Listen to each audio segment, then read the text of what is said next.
Hello folks, welcome back to the channel. It's time to really pull my finger out and get on with doing a job I've been putting off. So I've even given the garage a little bit of a tidy up, believe it or not, although you wouldn't think so looking at it.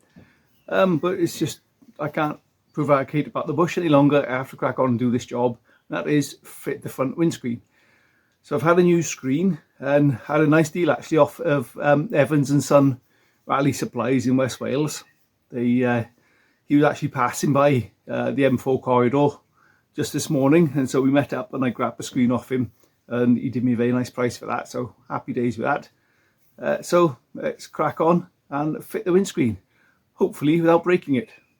Okay, so first in the long list of difficult things to do is to fit the new rubber, which is in there, onto the screen, which is there, because you only done wrapping first.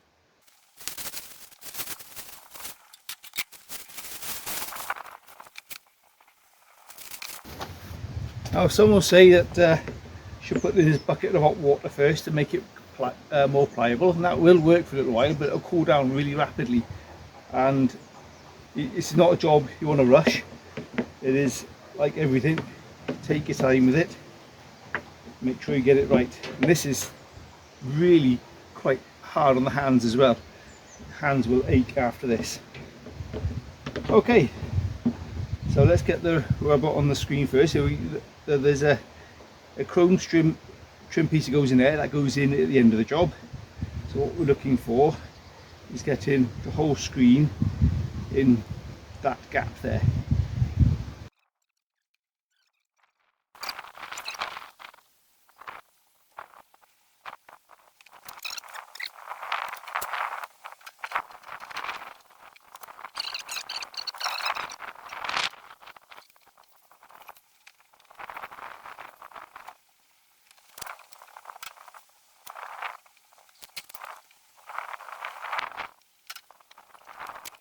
Right, okay, so you'll see I was putting tape around to try and hold it in place as you're going, so otherwise it just jumps out and you're going round and round in circles.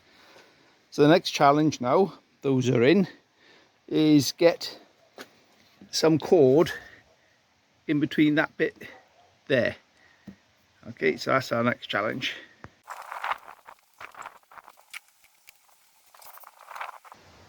No doubt there's a faster and professional way of doing this, but I don't know what it is, so I'm just going with what makes sense to me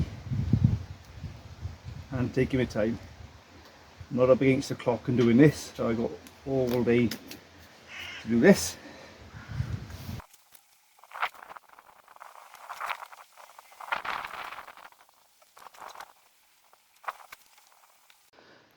Right then, that's the cord all the way in. Now I've overlapped this as well, so this one is coming all the way across here and this one's well and truly overlapped. You'll see why that's important once we get it in the car.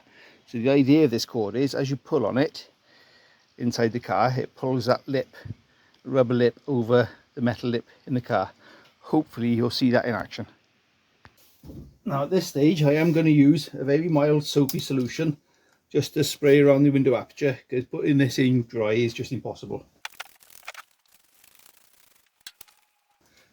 Also, what I want to do before we go too far is take all this tape off. So I'll do that quickly, and hopefully you'll see I've taped the cord onto the screen as well, so it doesn't get in the way as I'm putting the screen into the aperture.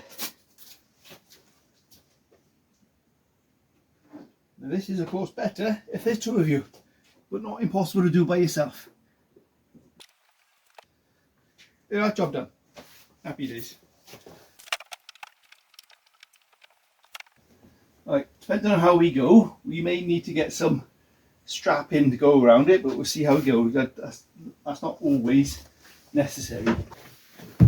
This is where the biggest challenge comes in. This is going to be right backwards and forwards. So what I'm going to show you in here first is the whole idea of the screen and why we start at the bottom as well. If you try and start at the top with the rubbers, by the time you get to the bottom, it just wants to flip out. If you start at the bottom, you do have gravity sort of helping you with the top. So I'm going to try and get this at least starting in the hole.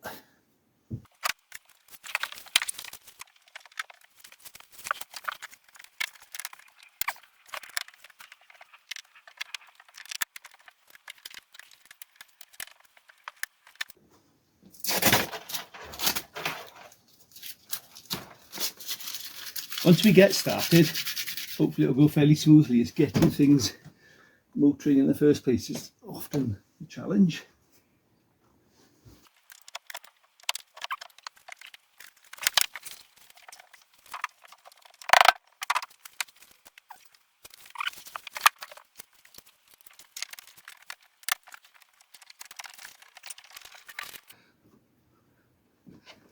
Right, hopefully you'll see what's happening is as you're pulling on the cord, it's pulling that rubber over the lip.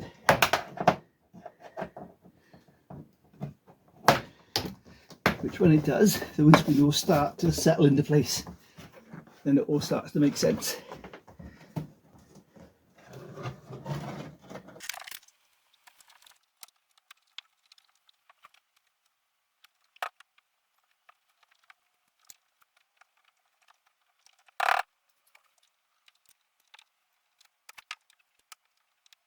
Right, okay, the next bit, which is actually the most difficult bit, is getting this lock stuff, this chrome strip, into this gap here, which is what this tool here is for. So as you squeeze this tool into there, I will obviously put some that soapy solution again without trying to scratch up your car. That opens out that channel there, and as you push it along, the chrome strip sort of sits in that gap there and tucks into the bit behind. It is very, very slow going, so I'll set you up on the tripod now and hopefully you won't make too much of a mess of this.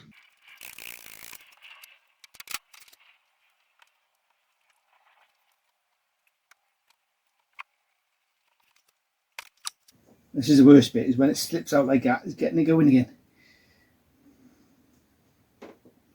And risk of scratching the car. It is a horrible job.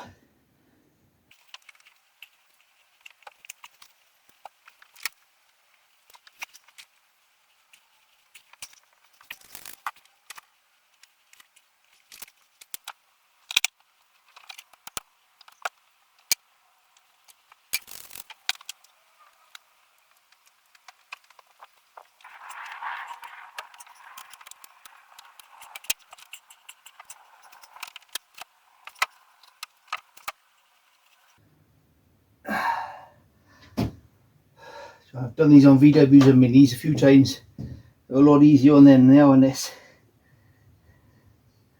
The rubber's a lot tighter.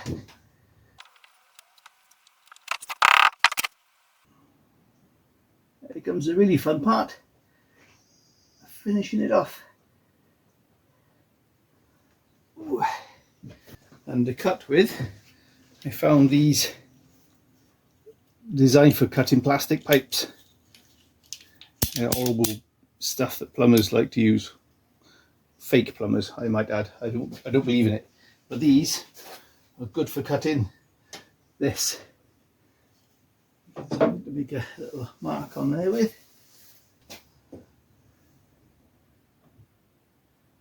We try to cut it one or 2 millimeters just slightly over, then it will sort of tuck in.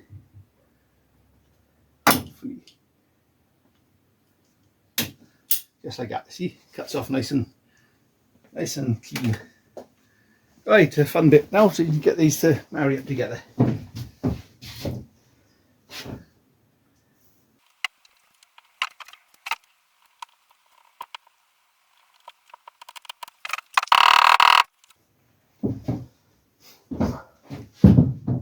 Lovely. That's one job I've been putting off, kicked off the list.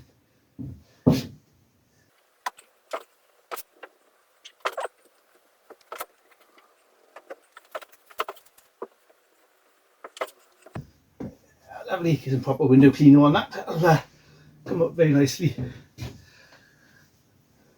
Happy days.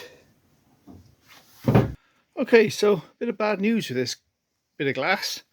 You can see if I move the camera, there's like a coating on the inside of the glass. You can see it in there. I've tried wiping this off. I've tried cellulose thinners.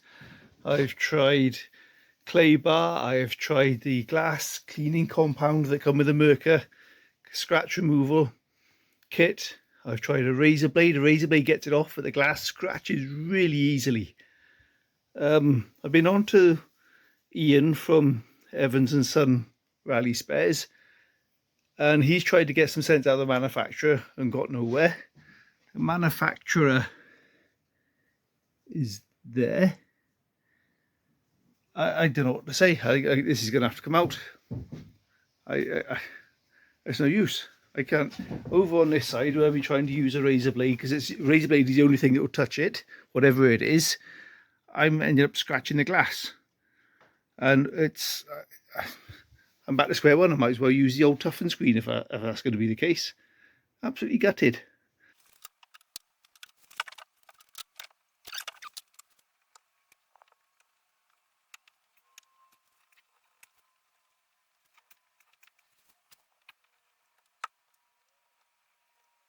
I know things don't always go to plan with classic cars, and this is one of those things. Well, there's two things to report on as it happens. One is the windscreen's got some weird coating on the back of it, which I'm struggling to remove, so I've had to pull the screen out and I'll have a go with the Merca polishing kit once the weather stopped doing that.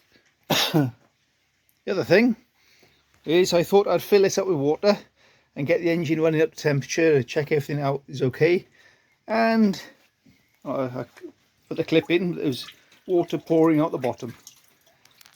So I've got a water pump, hopefully it's that, but to get to it I'm going to have to strip all this out the front here, so happy days. Nothing ever goes straight. Oh, the other thing that happened as well was my pressure gauge didn't seem to work, so I just temporarily mocked up an analog gauge, and good news is they've got good oil pressure, so some good news in amongst all of this. So I'm going to whip the water pump off now and see what's going on there. Hopefully it's a water pump, not the water pump housing behind, because if it's the housing then that's a whole load of more work. So I'm going to quickly rip that off and see what we got.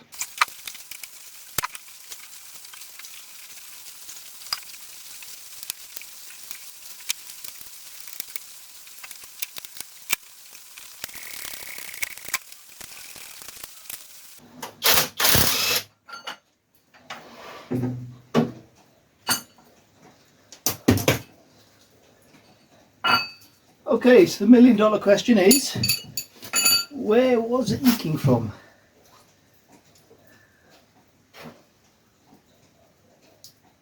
Was it from the pump or was it from behind?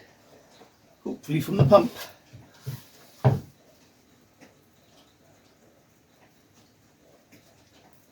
If I plug that with something and then put some water in that in and see what happens. Something about that size. Right, I must have something here about that size we can stick in there. Lovely. Top of me eye wash. Let's plug that off then.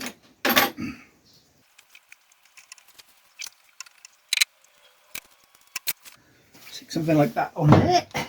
We can pour water in there and see what happens. Right, let's do that.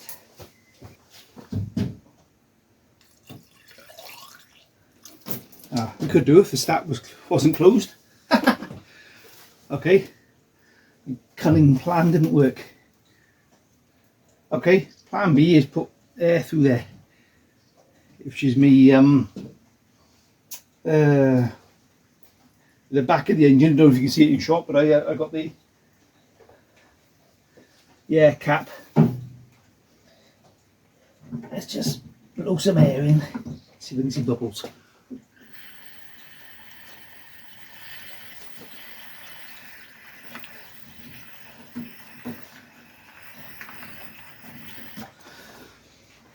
Okay, let's pour water in through that bit instead. There's always a way. Just got to find a mental enough way of dealing with it.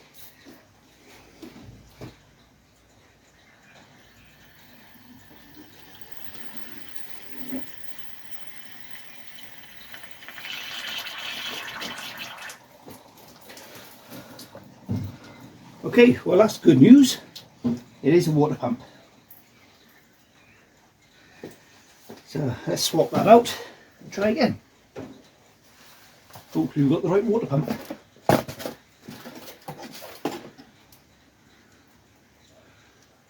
Looks to be right. Happy days.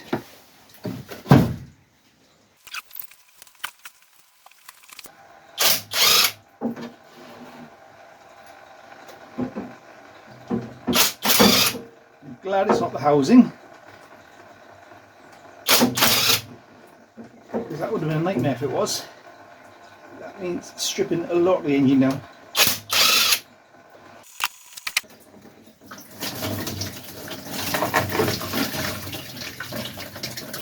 Well, that's a nasty water pump anyway. What are you thinking?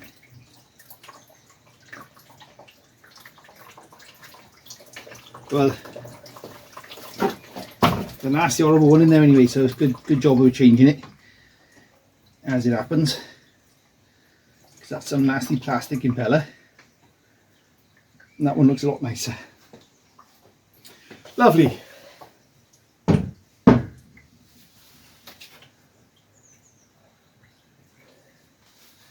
Give that a clean out while we're at it. I will give this a proper engine flush when we actually come to the actual time when we're actually going to be using the car.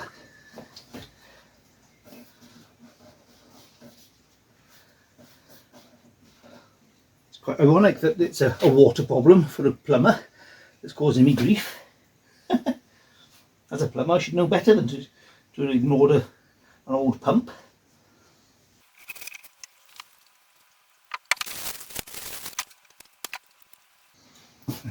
This new O-ring, get some silicone grease on that I think. This is a non-setting silicone grease, which is perfect for O-rings, use it a lot in work with boilers. Now the next $1 million question is, what's the torque wrench setting for these little bolts? I bet it won't be much. I'll have to Google that in a second.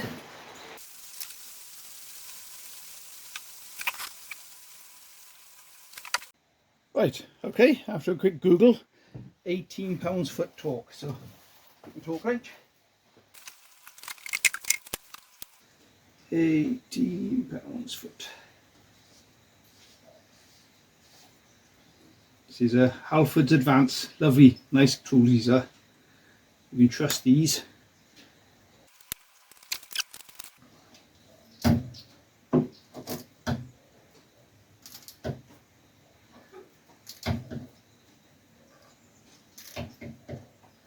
That seems very tight for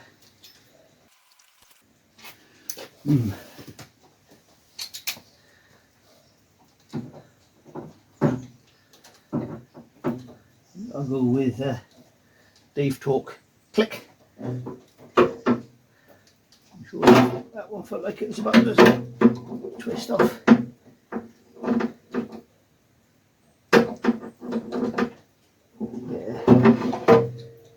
We'll go with what I'm comfortable with.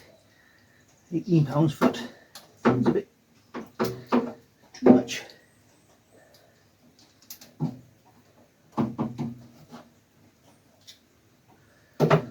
Okay.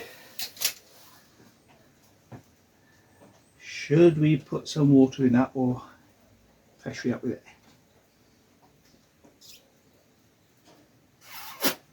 I think it will promising.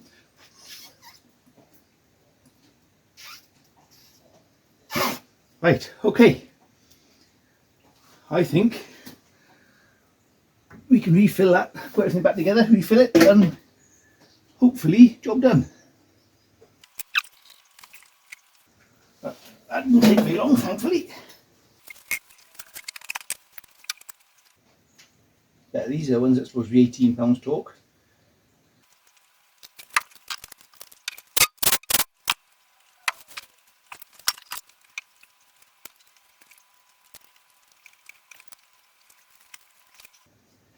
Lovely. No doubt you know the rule of thumb for these belts is tight enough so you can twist them comfortably through 90 degrees. You can even get a tool to check the sound of them. Amazingly.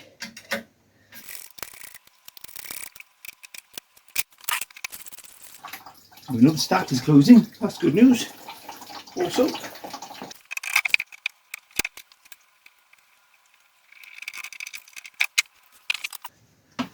snip off me ring there, so I need to put another ring on that.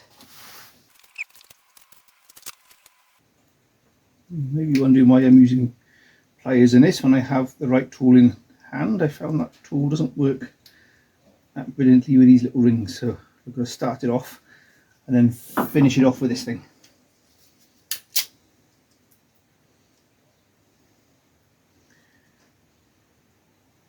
Choose the wrong size one for start. Let's try this one.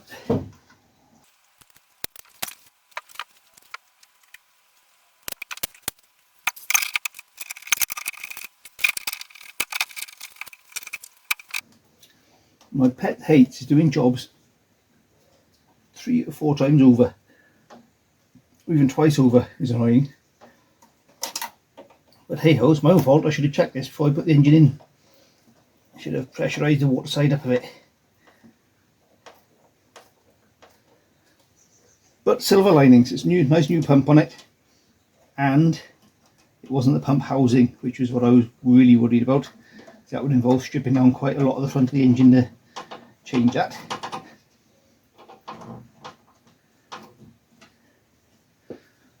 Lovely. Right then, let's fill it with water and see what happens now.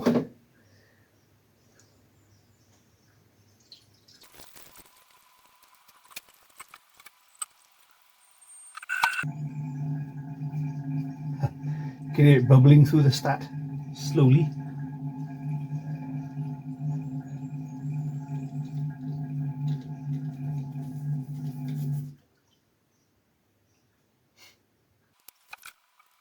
Glad I put that little air vent up the other side. That's helping with filling it. More water. We've got no waterfalls yet, so that's good.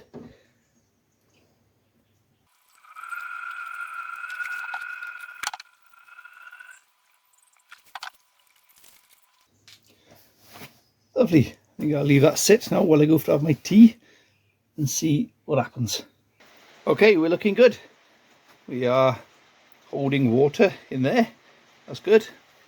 Got no obvious leaks dribbling out anywhere.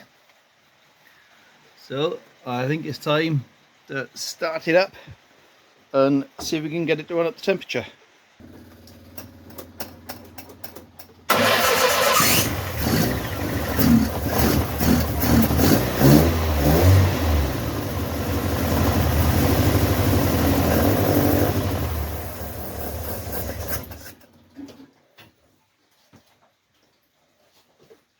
The lid back on would be a good idea. Try it again.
looking good.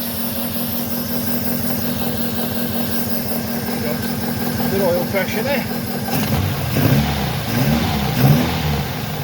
That's good news. Smoking over here is just the rubbish burning off the exhaust. That's hopefully will come to an end shortly. Hopefully that's not water. I did get a bit of gunk get caught on that as well as I was running it yesterday, so I think that should all burn off. This is all looking good so far.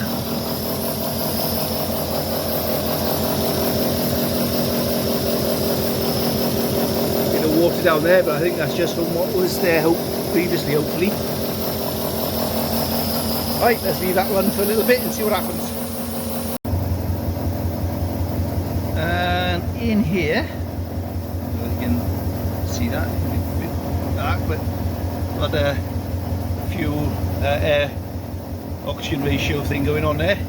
That's good. We got actually it's a light. There we go. We got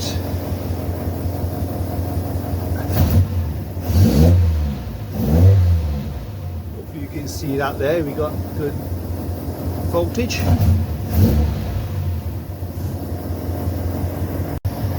Right, we're getting some temperature in it, so this is looking good. Air fuel ratio gauge, only a narrow band one, nothing special, but it helped me keep an eye on what's going on, hopefully. So far so good. Starting to struggle to take over now as she's warming up. Still burning off rubbish over there.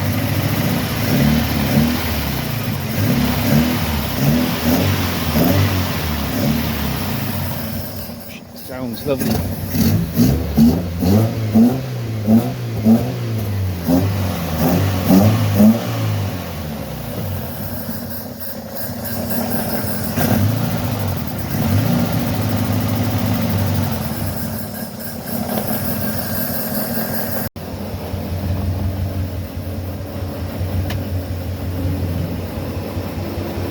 And we got warm air out the heaters as well.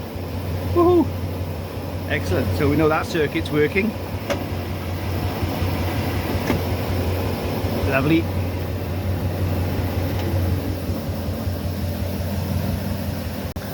I don't have the rev counter connected up yet. I've got to work something out for that. Okay, this is good news. Got her nice and toasty. She's all warmed up, nice and hot. All circulating nicely.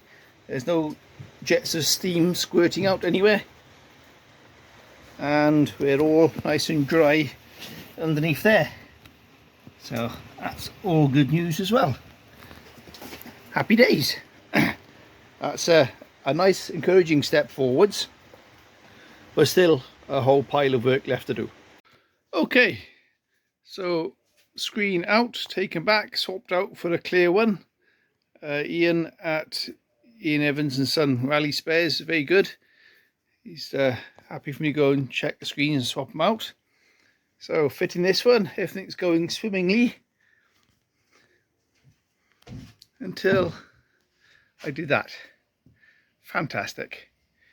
So I've walked away from the garage before I had a tantrum, and it's been a couple of days, so I've decided for now to ignore that and come back to it when I have enough energy to get on with fitting another screen. I'll have one more go at it.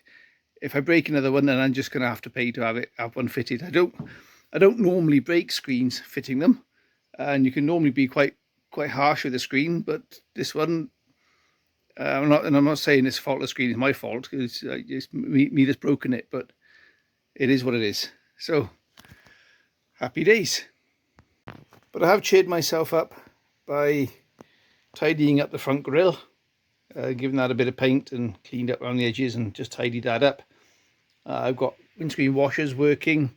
I've ordered and got wiper blades ready over there somewhere, ready for when it is going to work. So we are getting closer. Right, well, thanks for watching another one. Taking you along for the ride. We're getting there slowly, making mistakes along the way. I should probably put the thumbnail for this and how not to fit a windscreen and be smart and pay somebody else to do it. That's probably the best advice I could give after this episode. So a couple of things, a couple of setbacks, and got going again. So it's the nature of the beast when you're working with old cars. So I hope you enjoyed.